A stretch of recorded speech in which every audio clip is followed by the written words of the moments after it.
and we're going to get into the weeds, and I will share with you some of the discoveries that we've made as we've tried to make open access publishing better for authors and better for the world. So I'm going to start with making sure we're all on the same page and answer the question of what are author rights and why do they matter. So copyright law grants exclusive rights to creators of original works of authorship. So typically national laws, and I've checked in South Africa, it's the same as in many other places, national laws automatically extend protections once creative works become fixed in a tangible medium. So if you write something on paper, if you take a photo, or you save a digital document, you as the creator own the copyright in that content and in that work. And when we talk about copyright, what we're talking about is a bundle of rights. These are exclusive rights that creators have over their creative works, and that generally includes at a minimum the rights to reproduce your own work, the right to distribute work, display your work, and make adaptations of your work. And what copyright law does is it protects creators because it prohibits the copying or altering of work without permission from the rights holder. So no one else can take that work and do all of those things to it without having the express permission from the rights holder, from the creator. Now, under the subscription system, where work that gets published is published behind a subscription paywall, journal publishers routinely require authors to transfer all copyrights as a condition for publication. And as an author, when you are signing an agreement with your publisher, the author agreement, you typically see language that says something like this. The authors hereby transfer all copyrights in and to the manuscript named above in all forms and media, now or hereafter known, to the publisher, effective if and when the paper is accepted for publication. So this copyright transfer takes all of the rights that the creator has over the work and gives those rights, including the copyright, to the publisher. Now, these journal articles then become locked behind a subscription-only paywall that enables publishers to maintain control over access to the work and reuse of the published work. So in contrast, many authors have embraced open access publishing to accomplish two specific goals. The first is they want to maintain control over their copyrights. I, as a creator of a work, don't feel good about transferring all of the rights that I have in that work to a commercial publisher. And second, we want to make our work freely available to the world. Now, as a first attempt to accelerate the ability of our scholarship to get out into the world, to become freely available, and for authors to retain control over their work, many institutions in support of their authors developed institutional open access policies. And this was an effort, as I said, to enable authors to retain their rights and make scholarly articles freely available. And this is a database maintained by the Registry of Open Access Repository Mandates and Policies called RORMAP. And here you can see this is current. There are over 1,000 institutional open access policies that are out there in the world that help authors retain rights and help make our work freely available. This, for example, is the University of California open access policy that was adopted in 2013 that I was involved in. And as you can see in the language of this policy, there is a grant of the license, of the rights, the license to use the work from the author to the institution. Here you can see each faculty member grants to the University of California a non-exclusive, irrevocable, worldwide license to exercise any and all rights under copyright relating to each of his or her scholarly articles in any medium, and to authorize others to do the same for the purpose of making their articles widely and freely available in an open access repository. So when I create a work, the first thing that I do as part of my employment in the University of California is I assign a non-exclusive license to that work to my institution. I also checked and I see that Stellenbosch has a open access policy as well that was passed in 2014 and implemented in 2015. And similarly, this is an attempt by the institution to make the scholarship of authors freely available to the world in a repository. And the language specifically says authors who have a formal affiliation with Stellenbosch University are required for subsidy and other purposes to report and submit their research output to the Division of Research.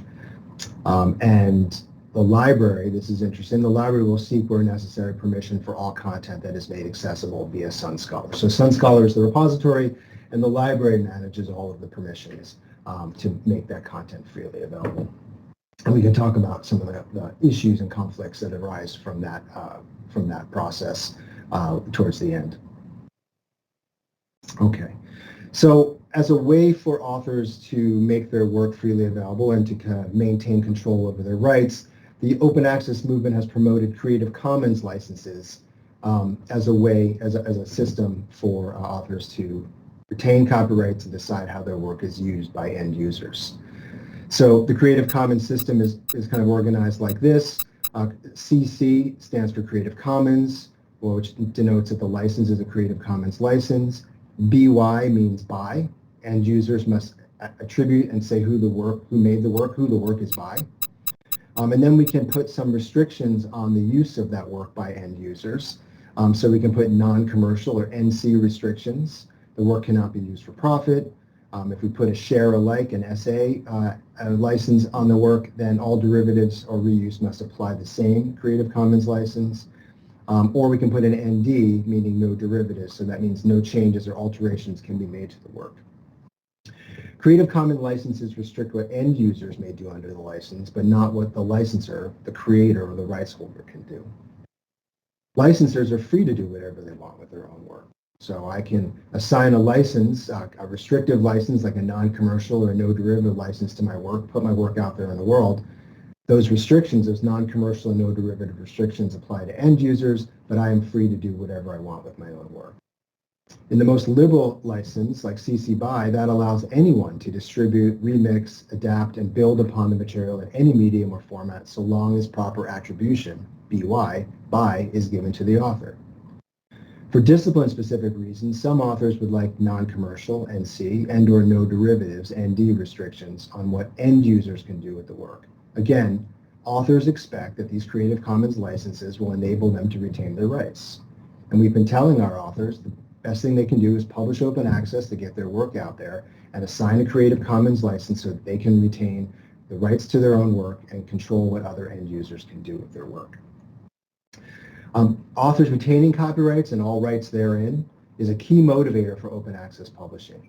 In 2018, when I was chairing the University Committee on Library and Scholarly Communication at the University of California, or what we call UCALASC, we created this Declaration of Rights and Principles to transform scholarly communication. And there are 18 rights and principles, and you can find this declaration online. But I want to point out that 4 of the 18 principles in the UCALASC Declaration focus on copyright for authors.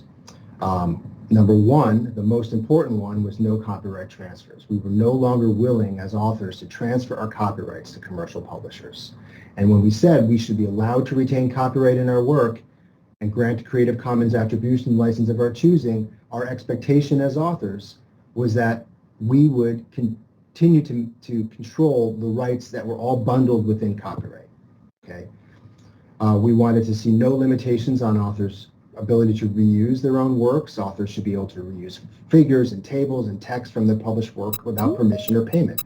Nobody wanted to have to pay a publisher to regain the rights to reuse their work in a book chapter or any other context. And some of these other principles also pertained to the ability of authors to retain rights over their own work. This document was unanimously endorsed by our faculty-led academic senate. So this is the background. This is the context for where I started to engage with this issue when I realized when I was publishing my work, and I started to come across, even though I was publishing open access, I started to come across these license to publish agreements that authors were presenting to me and to all other authors at the time of publication. And it's true that authors need to secure certain rights to publish and reuse the work, and they do that through these license to publish agreements. If I control all the rights to a work and a publisher needs to do some things with that work, I have to grant permission to do so. But the authors were being confronted with documents from publishers, and I'm just going to give you a few examples here, from some nonprofit society and university publishers, as well as some commercial publishers that show you what the licenses were looking like at the time when I first started engaging with this process. So this is a license to publish agreement from Cambridge University Press. You can see it's a very long, wordy document. And the signature is right here at number 1. So an author fills out the form and then signs the document long before the author even gets to read all of this text. They're already being asked to sign this document. But most authors assume that they're publishing open access and they're publishing with a Creative Commons license, and therefore all is good. There's really nothing for them to read in the fine print. And so if we dig into the fine print a little bit, we can see that the publisher is very keen on promoting open access and reassuring authors that everything is good and that what they're doing is giving the publishers the rights they need to publish, but that because they're publishing open access and using a Creative Commons license, that they should expect to decide how the article will be used by others. So number 1, you can see it says clearly this is open access. Number 2, the author gets to decide how the article will be accessed by readers. Number 3, they pick the kind of Creative Commons license they want. And number 4, there's all this information. By choosing a Creative Commons license, you agree the contribution will be published on a gold open access basis. That means that you're paying to publish that work. Here's a note, please be mindful of the requirements of your funding bodies when selecting a license. And you can click on this link to get more information about the Creative Commons licenses, but also note that you can't amend or provide alternate versions of the license to publish. Cambridge will not accept that, and that may delay or prevent publication. So if you dig into this a little bit deeper, you can see that here are the standard terms and conditions. The co-author and the copyright holder hereby agree to be bound by the following terms and license. And so here's a definition of the license. And here in 1.3, in consideration for publication of the contribution, the copyright holder hereby grants the proprietor, that is the publisher, an exclusive license to publish, reproduce, distribute, and sell the contribution or any part of it in all forms and media and in all languages throughout the world, whether print, digital, electronic, whether now known or hereinafter invented, and to grant sublicenses of all translation and subsidiary rights. That sounds like all the rights in copyright. And if that weren't enough, in 132, an exclusive license to exploit all other rights in the nature of copyright, including rental, lending, and database rights, and all other publishing and print-on-demand rights in the contribution. In other words, the publisher is taking all the rights held in copyright. So copyright, in a sense, is just a shell. Authors retain the copyright. They say, on the article, it say that the author has the copyright, but all the rights in copyright have now been transferred to the publisher. And we can see that's Cambridge. Here's an example from Elsevier. This is for the Creative Commons non-commercial, no derivatives license. The signature happens here before any of the fine print. And here we see language in the license agreement that says, I hereby grant to journal owner an exclusive publishing and distribution license. And this takes all the content in any form in all languages throughout the world for the full term of copyright and the right to license others to do the same. I understand now, in terms of the scholarly communications right, I understand that I retain the copyright, right? So I get to keep the copyright in my name, but I understand that I shall have the same rights to reuse the article as those allowed to third-party users. So now here the publisher has taken me as the creator and put me in the same category as third-party end users, so like a reader, right? So I don't even have the rights to do anything I want. That basically I'm limited by the rights of this Creative Commons non-commercial no derivatives. So I can't even reuse my own work. I can't make any kinds of derivative use of my work. And this also gives the journal the exclusive right to make or sub-license the work. Okay. So I would argue that publishers are subverting the will of authors and the original intent of the Creative Commons licensing scheme. And some license to publish agreements even extend to earlier versions of manuscripts. So here we can see one from Wiley. So we can see that this is an exclusive license of all rights of copyright, but also that if the contribution was shared as a preprint or as an accepted manuscript, so something I might put in my institutional repository, I as an author agree to grant to the owner, to Wiley, exclusivity as to any rights retained by the author in the preprint or the accepted manuscript. So if you remember back to my open access policy at my institution where I granted a non-exclusive license to publish to my institution prior to even submitting my article to Wiley, Wiley now is saying that that prior non-exclusive license grant is null and void, that I agree that I will now grant exclusive rights to Wiley.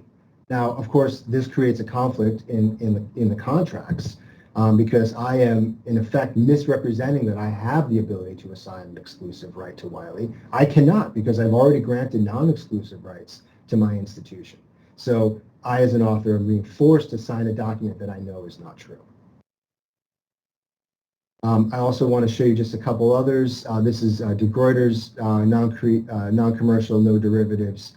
And I just want to show you how the publishers really are putting in language that in many ways confuses and misleads authors. Authors do not realize they are giving away rights. So again, in this license, the author hereby grants the journal owner the exclusive license for commercial use. It's subject that I can agree that this copyright is vested exclusively in the author and free of any third-party rights. I can't. I've already granted a non-exclusive license to my institution, so I can't rightfully make that statement. And the other piece I want to point out is that where this agreement refers to a license granted to the journal owner and this agreement is exclusive, the author commits to not only refrain from granting such a license to a third party, but also to refrain from exercising the right of that is subject to such license otherwise in performing this agreement. So that I am also agreeing that I cannot exercise any of the rights in this non-commercial, no derivative license. So that puts me in quite a problem, quite a conflict. And so I would ask at this point, what is the alternative to exclusive licenses? Do publishers really need exclusive licenses to publish the work of an author? Now, in 2022, Peter Suber, who's a colleague and a friend and a champion of open access and has been involved in the open access movement from its inception, wrote a really important paper in the Journal of Electronic Publishing called Publishing Without Exclusive Rights. And he argued that publishers only need a limited or non-exclusive license to publish, and authors can retain all other rights. In fact, he states that journal publishers don't need exclusive rights, or they don't need them for publishing. They don't need them to make work public or to add value in the form of peer review or to copy edit, metadata, formatting, discoverability, or preservation. Nor do they need them to make enough money to pay their bills and grow. Publishers only need exclusive rights for monopoly control over the published work and any revenue it might yield. Publishers who say they need exclusive rights are saying they need this monopoly control. The best evidence that journal publishers don't need exclusive rights is that so many peer-reviewed journals do without them. For example, open access publishing using CC BY. Now, by its very nature, CC BY is a non-exclusive license of rights because it allows any end user to do whatever they want with the work as long as they give proper attribution to the author. And there are many native open access journals that use non-exclusive licenses. And so, for example, here is a society publisher. It's an old society from the early 1900s, a society for automotive engineers. And this is a Creative Commons non-commercial, no derivatives license. And here you can see in this license agreement, which is a very simple license, it's number one, the creator hereby grants to SAE International a non-exclusive publishing and distribution license in the manuscript. And this applies to any tables, illustrations, or other materials submitted for publication as part of the manuscript, the article. Okay, and This license includes the right to enforce the rights granted by this license against third parties and to sub-license this right. So the publisher can still protect my copyright if there's an infringement, which is what publishers are really there to be doing. And they can do so with this non-exclusive license. The terms of use, the article will be made open access under the Creative Commons Attribution Non-Commercial No Derivatives License, the CC BY NCND. And in order to facilitate dissemination of the article, the owner grants SAE during the full term of the owner's copyright and any extensions or renewals, a non-exclusive license to publish the article and all rights therein. So that means that the publisher gets all the rights the publisher needs to do whatever the publisher wants with the work, but the author gets to retain all those same rights. The only entities that do not have these rights are the end users. The end users are restricted by non-commercial and no derivatives limitations of the license. But the author has all the rights, the publisher has all the rights, and the publisher can then function and do all the things the publisher needs to do. And as I said, many nonprofit and native OA publishers use non-exclusive license to publish agreements. And CC BY licenses are non-exclusive by their very nature.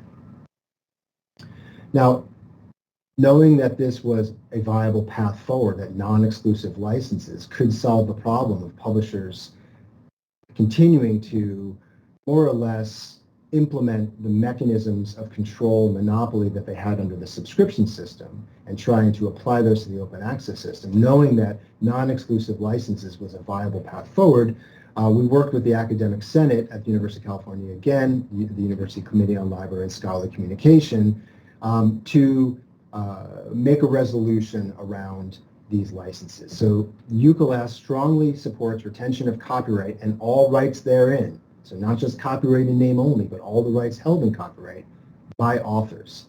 Licenses to publish should only restrict what end users may do under the license and not what the licensor or the creator or the author can do. UCLAS urges, now the Project Transform negotiating team is the team at the university of which I'm a member that has been negotiating with commercial publishers for open access agreements. And what we've been doing has been setting both commercial terms with our publishers as well as a series of non-commercial terms. And these open access license to publish agreements would fall under the category of non-commercial terms. And we've been using these negotiations with commercial publishers to begin to transform these license to publish agreements. So that the UCLAS implored the PTNT to negotiate transformative open access agreements with publishers stipulating that authors only grant limited or non-exclusive licenses to publishers, and that liberal Creative Commons licenses, CC BY, should be applied as a default choice for University of California authors, but that if licenses restricting commercial and derivative uses of the work, e.g. CC BY non-commercial or CC BY no derivative or CC BY non-commercial and no derivative, should function as originally intended with authors always free to do whatever they want with their own works. Similarly, at the Berlin Open Access Conference, the 16th Berlin Open Access Conference in June 2023, stakeholders from around the world agreed as one of the main principles as part of our final statement that author choice and author rights must be fully enabled, and that the delegates from around the world endorse a statement that we strongly support retention of copyright and all rights therein by authors. Open access agreements with publishers should stipulate that authors only grant limited or non-exclusive licenses to publishers, and CC BY should be applied as a default choice. In keeping with the spirit and goals of open access, more restrictive licenses should function as originally intended in respect to authors' disciplinary needs. Consequently, author license to publish agreements should not limit the author's rights in any way. The author's choice of license should not affect the price of publication services. In fact, we have begun to see publishers have different pricing for CC BY, which is more expensive, than CC BY NCND, which is less expensive. In some ways, incentivizing authors to pick the less expensive option. So as part of our negotiations, I and some other colleagues began to work with commercial publishers and non-commercial publishers to change the language in their license to publish agreements. After the Berlin 2023 meeting, Mandy Hill at Cambridge University Press came up to me after my presentation and said, this is not what Cambridge University Press means to be doing. We want to change this. We want to make this right. And they did. In fact, they worked with me over the course of a year. And so this is their updated license. Now you can see authors are asked to choose a license. But now in 231, in consideration of publication, the author hereby grants to the proprietor a non-exclusive license to publish and a non-exclusive license to exploit all other rights in the nature of copyright.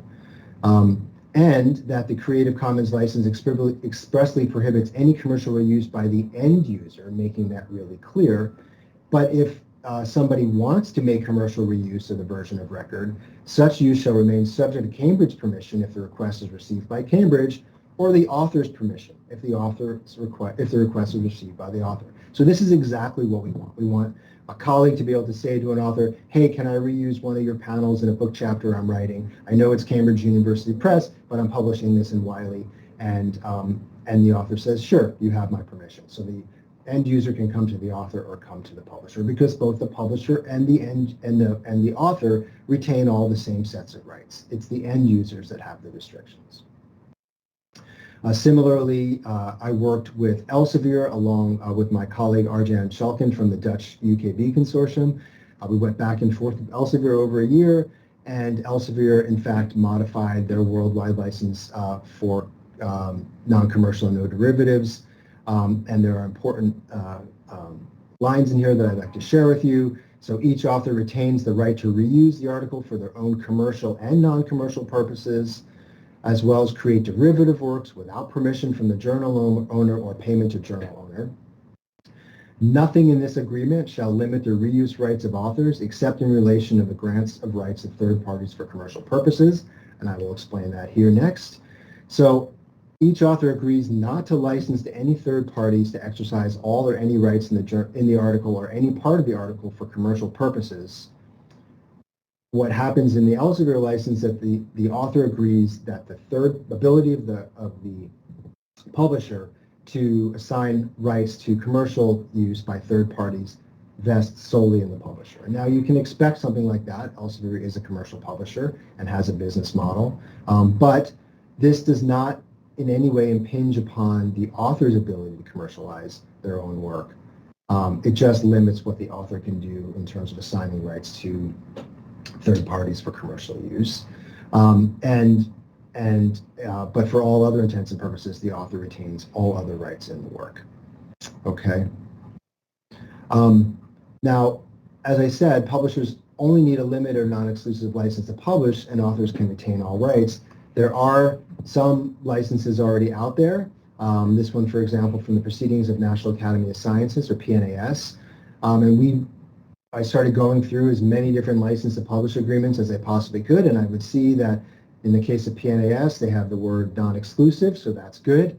But then there was this clause in clause 6 where the author acknowledges and agrees that the use of the published work by the author shall be subject to the terms of the CC by ND license as described above. After publication of the work in PNAS, the authors may make all uses of the work permitted by the CC by NCD license, subject to all conditions of that license. So this was contradictory, right? Here you have the author agreeing to assign a non-exclusive license, but then the publisher coming back and saying, hold on a second, yes, it's a non-exclusive license, but the author is bound by the non-commercial no derivative terms of that license itself. So this was not acceptable to us, and working with PNAS, we got them to change their language so that the author simply acknowledges and agrees that the use of the published work is just subject to the terms of this license to publish, but nothing about the non-commercial and no derivative restrictions, and that this applies to end users as clarified as opposed to the author. So non-exclusive works as a means for publishing, and many commercial and non-commercial publishers have adopted non-exclusive, but there are a handful of publishers out there who are still using exclusive licenses, and our authors should be aware of this when they're choosing restrictive licenses for their content. Sage, for example, has this text that accompanies their licenses, explaining that Creative Commons licenses simplify how end users grant permission for others to use their work. It grants permission for the creative work under copyright law. And then they have language around the non-commercial restrictions that says authors are typically offered a CC BY license only if it's mandated by an approved funder. Otherwise, authors are encouraged to publish with a CC BY NC license allowing for proper referencing and non-commercial use. Allowing for proper referencing and non-commercial use. So the publishers put language in this in these licenses or in this information to guide authors, but I would argue this is not guiding authors in any way. It's misleading because certainly the publisher gets commercial use, and this piece about proper referencing, I'm not even sure what that means. Here's the Sage license, for example, where the selective license is non-commercial, no derivatives. Proprietor will receive receives exclusive commercial rights to the article. Here in the case of Springer Nature, the foregoing rights are granted on a non-exclusive basis except for the following, which are granted on an exclusive basis. The right to commercially exploit the article, so all commercial rights, and the right to share derivative works and adapted materials, so all derivative rights. So the author retains none of those except for what's granted back by the publisher, which are limited uses. Here's AAAS. It publishes science in their open access journal, Science Advances. You hereby grant AAAS a sole and exclusive irrevocable right. So those are all the rights held in copyright. And that you and your co-authors may make use of all uses of the article permitted by the non-commercial license. Well, thanks for that. They give me all of the non-commercial restrictions, which means I can't do anything with it as an author. Wiley, despite many attempts working with Wiley to negotiate a non-exclusive license, they have held fast to their exclusive license. They also have recently added a lot of language around AI uses. As you'll see, Wiley has been promoting their content for AI. This whole clause here pertains to Wiley's rights to do whatever they want with their work as it pertains to AI and training and natural language models and so on. We were successful working with Wiley to allow Wiley to agree, get Wiley to agree to, in number one here, to the extent the following rights are not permitted for all users under the non-commercial license, the owner, Wiley, and now is the copyright or has all the rights held in copyright, licenses back to the author and their co-authors the following rights with respect to the final published version of the contribution. So Wiley gives back the author some distribution rights, the right to non-commercial distribution, as long as no fee is charged, so I can send my open access article to my colleagues. I can use my article in teaching, the right to grant colleagues at other academic institutions the right to include the final published version in teaching.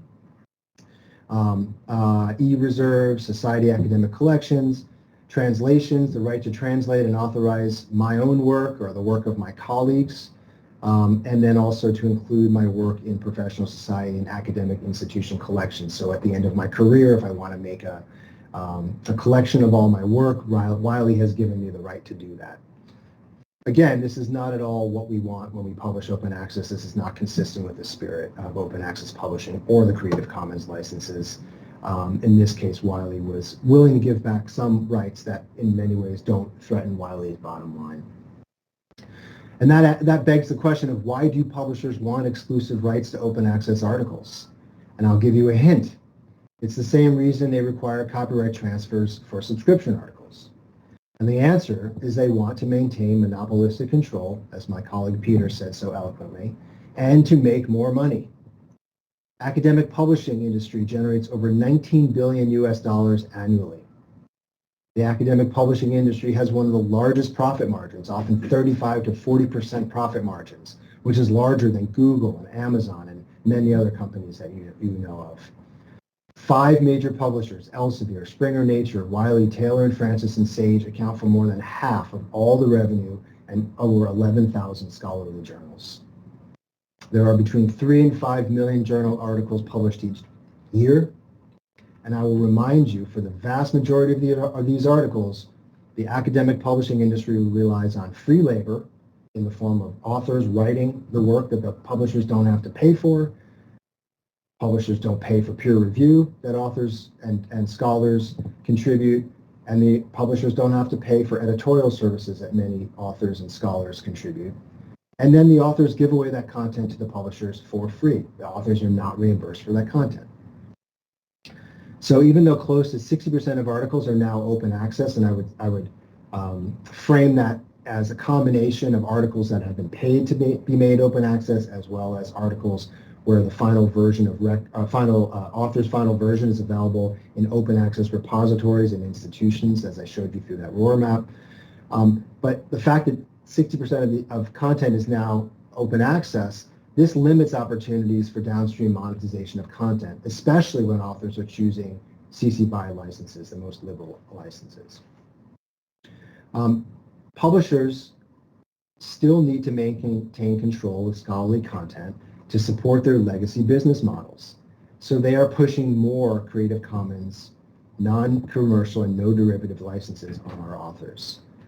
And publishers have developed novel strategies to increase OA revenue streams, including what's known as cascade journals, mega journals, and special issues. And each of those are topics that I could spend a whole hour on. So, but you can look those up and see what I'm talking about. Lots have been written about these. And in many cases, authors are now, especially in the United States, being confronted with funder mandates that require immediate open access.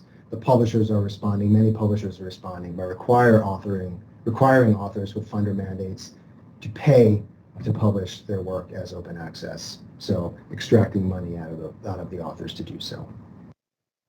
Again, why do publishers want exclusive rights to open access articles? It's for these reasons. It's to maintain control over the downstream monetization of that work. And we see that even more clearly now with publishers selling papers to train artificial intelligence and making millions of dollars. Here's a Nature News article from December 2024. Taylor and Francis announced that it had made a $10 million US deal to license content to Microsoft. The next month, U.S. academic publisher Wiley announced to its investors that it had earned $23 million from a deal with an unnamed firm developing generative AI models. In September, Wiley said that it expected to earn another $21 million from such agreements this financial year. So, of course, the publishers are doing this in the best interest of authors, right? Here, Taylor and Francis says in a statement, licensing activities such as these are a key responsibility for research publishers and part of our ongoing commitment to ensuring authors' ideas make the fullest possible contributions. Nothing about the publisher maximizing profits. It's all about ensuring that the author's ideas make the fullest possible contributions, because that is the role of the publisher, right? All right, so this is where we are now. Our action items from authors for moving forward, and this is what I ask all of you who work at institutions and libraries and who are negotiating with commercial publishers, that institutions and publishers should prioritize and support the retention of copyright and all rights therein by authors. License to publish agreements should only restrict what end users may do under the license and not what the licensor or rights holder can do. Transformative open access agreements should stipulate that authors only grant limited or non-exclusive licenses to publishers, and that liberal Creative Commons licenses such as CC BY should be applied as a default choice in open access agreements. But if authors choose licenses that restrict commercial and/or derivative uses of their work, then those licenses should function as originally intended, with authors always free to do whatever they want with their own work. And finally, I would ask that publishers create license to publish agreements that are simple, with human readable language, and that publisher workflows should support CC BY as default, and downstream implications and any restrictive licenses should be made clear to authors. Again, I'm not a lawyer. I had to spend a lot of time understanding these licenses, conferring with colleagues at the university who are lawyers who could help me understand the language. But most authors, when they confront these licenses, have no idea what they're reading. They're just assuming that because it's an open access article and it's a Creative Commons license that they're doing the right thing. Whereas I would argue the publishers are doing a bait and switch in many cases and taking all the rights from authors so that they can continue monopolistic control and monetization of the content. And with that, I will stop, and I'm happy to take any questions.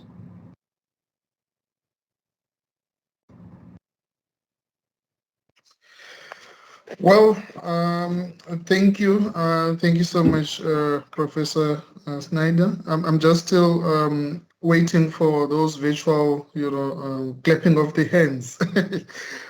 Because you've done this, very well, and thanks for sharing your perspectives. Thanks for such an insightful presentation that really opens our eyes. I must say that as an author myself, I'm guilty, of just signing, these things without reading the fine print, which of course is a technical legal jargon, which makes it, difficult for, somebody without a law background to actually understand as to the meaning between that. And I do think that you've really, highlighted the very real tension between what open access stands for and these restrictive practices that still persist, in publishing, particularly through, these license to publish agreements. I must just also state that your message for me is quite timely. It looks like we predicted this because we invited you on the 8th of April. And now I'm just looking now at the International Open Access Week theme, which says who owns our knowledge. I do think that, that question lies at the core of today's discussion.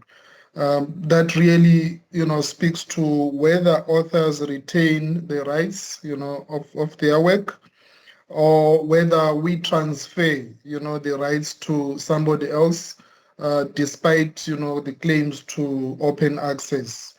Colleagues, I'm going to open the floor now for any questions. If you want to ask a question, you can just either unmute yourself or you can just add a question on the chat.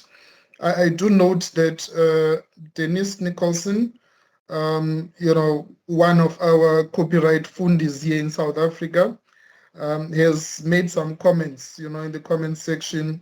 Thanks for the interesting presentation. The CC BY and C license has always been problematic as it restricts, use in later publication that may arise, which may be commercial. And then she also shares, some of the material that, we can empower ourselves with.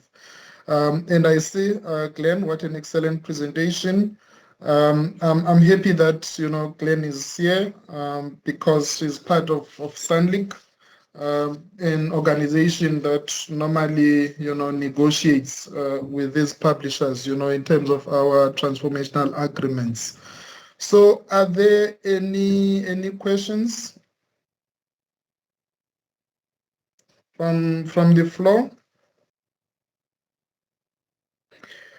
Okay, maybe just to share that my colleague Nokpiwa, she was, asking earlier to say, wow, will he be available to be conducted later? Maybe you can respond to that while we are still waiting for questions from colleagues. Yeah, I'm happy to communicate with anyone on these issues. I'm going to share the slide deck so you have access to that. We have a long history at the University of California of working with colleagues around the United States and around the world. We have got all kinds of resources on the Office of Scholarly Communication website around negotiations with commercial publishers, our licenses, and so on. So I would encourage you to look at the Office of Scholarly Communication website at the University of California. And yes, I'm happy. Please feel free to send me an email. There's a comment in the chat. Librarians usually not see license to publish. Can you speak briefly to this point in the author publishing process? Yeah, that's what's I think been the biggest challenge. First of all, a lot of these license to publish agreements are not available online. You only get them as an author. So I think that's been part of the modus operandi for the publishers, right? They have this moment, this engagement with the author. They can put almost anything in front of an author. Look, authors have been signing away their copyright to publishers for hundreds of years. It really makes no sense. My wife is a commercial photographer. As soon as she takes a picture, she owns the copyright. Whenever she works with a third party, she licenses the usage of that work. It never made sense to me why I could spend 5 years after writing a grant, working on a manuscript, and then at the end I just give away everything in that manuscript to a publisher. It made no sense to me. It was infuriating. So we have, as part of our negotiations, have been asking any publisher with whom we're negotiating to send us copies of all of the license to publish agreements that they present to our authors. So we've had a window into that interaction at the negotiating table. That's helped me get a lot of access to these licenses, and then we would go through them with some of our lawyers. I've been collecting them from my colleagues as well, and now that I've been doing this for a while, my colleagues send me their licenses and they say, hey, is there anything wrong with this? And I've encouraged everyone to publish CC BY. I know Denise raises this issue around later commercial use. That's only if later commercial use needs to be exclusive commercial use, but there's no reason why later commercial use cannot be non-exclusive. We see that all the time. We see works that are out of copyright that are being, from Shakespeare or from others that are being reprinted commercially by all kinds of publishers. That represents commercial use for work that's non-exclusive. I would encourage you to get as many of these licenses as possible. Again, I'm happy to help if you send me licenses. There are many small society publishers that are within different countries. A lot of times, these multinational publishers are competing with small society publishers in countries around the world, and your country might be using, your publisher in a small country, or a small publisher in a country might be using a license to publish agreement for the society in that country. And so you should take a look and see whether these are exclusive licenses, and you should ask your publisher why they need an exclusive license. Many times they don't even realize they're doing it. That was the case with Cambridge University Press. They simply took as much of the language from their copyright agreement when they needed to start making it open access, and they began to use an open access license to publish agreement, and this language was just kind of like a holdover. But I would argue it's a convenient holdover for many commercial publishers. Okay. Jeannie Thank Wright. you. You see this? Yeah. Go ahead. I asked, is there any way for authors to opt out of clauses they disagree? Well, I mean, there is an option to opt out. I've been crossing out language in these licenses for a long time, even when they were still copyright. Spark has an author addendum, which is really good. There are many other author addendums that are out there. Authors Alliance has one. But as you saw in the case of Cambridge and many others, there are lines in those agreements that say that the publisher will not accept any modifications to this agreement. That being said, I encourage authors all the time to cross out language. The article has just gone through peer review. The publisher wants that article. The publisher has invested time and resources in that article. There is a cost of publishing. We acknowledge that. We acknowledge that publishers have costs. We don't necessarily agree that publishers should be making 40% profit margins. But the publisher needs that content, right? The publisher absolutely needs that content. And so the author does have leverage, and authors should push back on any clauses that they disagree with. Mm-hmm. Okay, thank you so much. In the absence of further questions, I think let me ask my own question. Let me just see if there is. Okay. Okay. So I think the issue that I have experienced, with the open access, open science, is the issue of awareness. As I was saying, even myself, I just sign, things out of ignorance without really digging deep and reading what they say. These agreements with the publishers. Maybe my question is, from your perspective, now as a researcher, what strategies would you say would work, in raising awareness about, author rights? Right. Well, that's a great question. And I think we want to talk broadly about author rights at a very high level, explaining that the whole goal of open access is for authors to make their work freely available and retain control over their work and retain their rights to their work. But on some level, we don't want authors to worry about this issue at all. We don't want authors to ever have to worry that they're being exploited by publishers, that their rights are being taken away. We, as negotiators, want to solve this problem for authors. We want these licenses to just be integrated into existing workflows where authors can just sign things and feel like their institutions have taken care of them. And we, in many ways, have let our authors down because we were pushing for open access, we were pushing for Creative Commons licenses, and at the same time, we were completely unaware that commercial publishers were doing this to authors, that they were taking these rights away, until I started seeing these licenses, until I read Peter's article, until we started asking publishers for these license to publish agreements at our negotiating table. And only then did we realize how widespread this phenomenon was. So now we are systematically, incrementally, through brute force, working publisher by publisher to change the terms of their license agreements so they are non-exclusive. Our goal is to make them non-exclusive or limited licenses. And that way, authors will not have to worry about this issue. We want this issue to go away for authors. We want it to be in the background. We don't want, because authors don't have time, they're busy, they don't understand the language, they don't understand the nuances, and they want to trust that that the institution has their back, and that's what we're trying to do. So yes, author awareness is important, but I would argue that most authors can't pay attention to this, given all of the other things they have to pay attention to, all of the compliance and policy issues and things that are happening at their institution and with their funders and so on and so forth. And this issue, which is a really technical issue, is very deep in the weeds, would be best dealt with at the institutional and the publisher level if we can just make this go away. So that's my goal, really, is to work to get this to go away.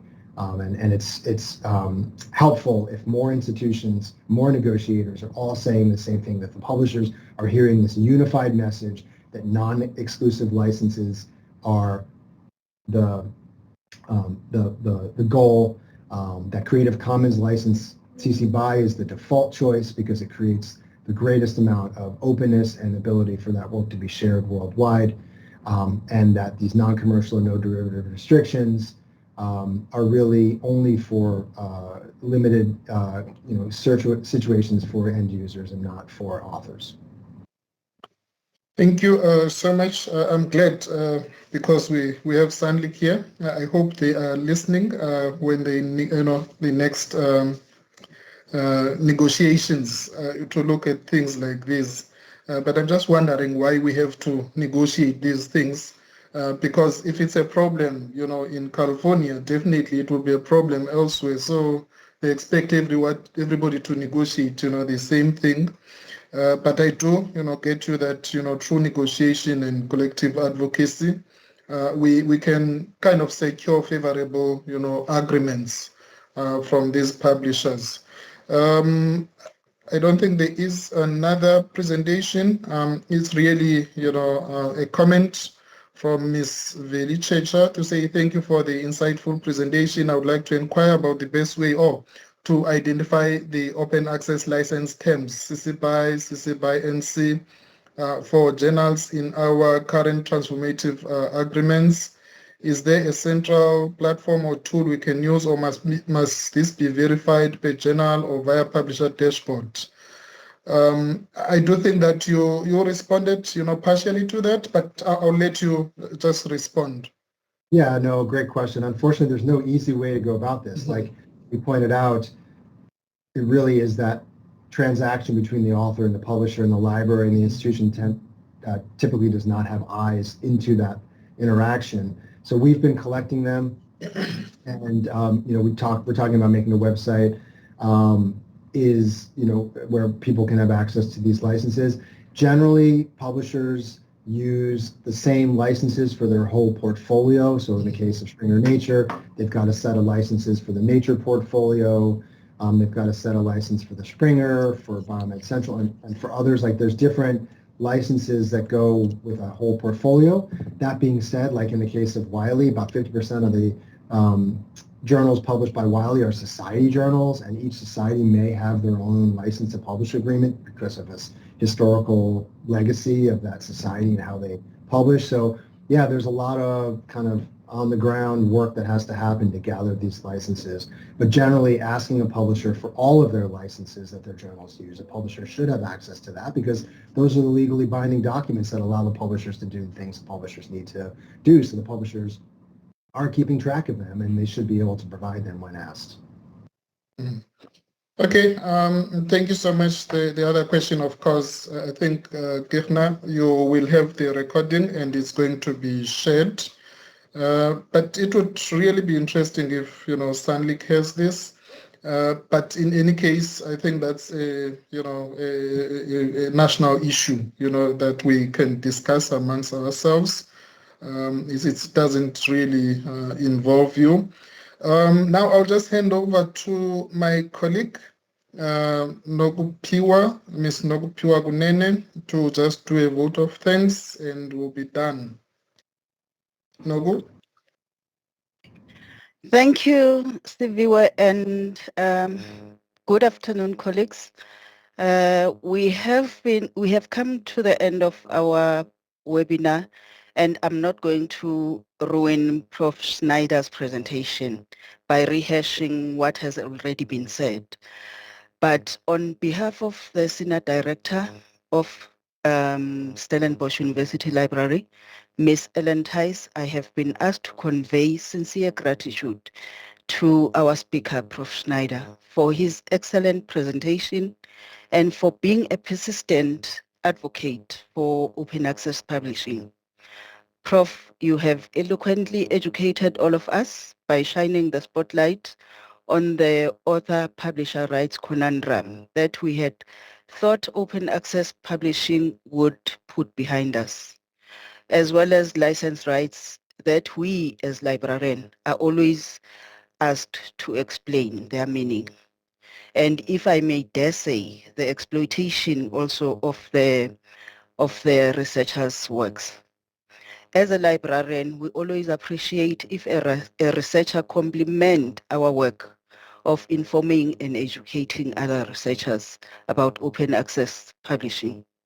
We are grateful that you had to start your day as early so that you can honor us. We couldn't have had an appropriate advocate for open access to address us. Gratitude also goes to the following, our research services team for putting together another successful webinar, to the technical team for their support and making sure that we do not experience any technical glitches. And to you, all the participants, thank you for your attendance. I hope you all benefited from this webinar. With that being said, I would like to thank you all and have a good afternoon further. Thank you, Prof. Thank you. Thank you. Bye, everyone. Take care. Bye. Bye. Bye-bye.